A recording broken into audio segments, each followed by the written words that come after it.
జిల్లాలో పనిచేస్తున్న ప్రభుత్వ ఉద్యోగులు అధికారుల ఆరోగ్య పరిరక్షణ దిశగా హెల్త్ ప్రొఫైల్ రూపకల్పనకు జిల్లా కలెక్టర్ ముజమిల్ ఖాన్ సంకల్పించారు. సమీకృత జిల్లా కలెక్టర్లు జిల్లా వైద్య ఆరోగ్య శాఖ ఆధ్వర్యంలో ప్రత్యేక వైద్య శిబిరాన్ని ఏర్పాటు చేశారు. జిల్లా కలెక్టర్ ముజమిల్ ఖాన్ ఆదేశాల మేరకు డిఎంహెచ్ఓ డాక్టర్ మాలతి సారథ్యంలో deputy DMHO doctor Bezawada Saidulu, DCHS doctor Rajasekhar Goud సంయుక్తంగా హెల్త్ క్యాంప్ ను విజయవంతంగా నిర్వహించారు.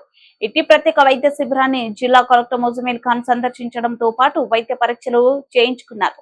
అధికారులు, ఉద్యోగులు హెల్త్ ప్రొఫైల్ రూపకల్పనపై వైద్యాధికారులు కలెక్టర్ సూచనలు చేశారు. ప్రత్యేక వైద్య శిబిరంలో అవసరమైన మేర రిజిస్ట్రేషన్ కేంద్రాలు, శాంపిల్ కలెక్షన్ కేంద్రాలు, ఉద్యోగుల కన్సల్టెన్సీ చేసేందుకు వీలుగా వైద్యులను అందుబాటులో ఉంచారు. శిబిరానికి వచ్చిన ప్రతి ఉద్యోగిని వైద్యులు పరీక్షించి వారి మెడికల్ హిస్టరీ తెలుసుకుని అవసరమైన పరీక్షలు చేశారు. ఈ సందర్భంగా వైద్యారోగ్య శాఖ అధికారులను కలెక్టర్ అభినందించారు.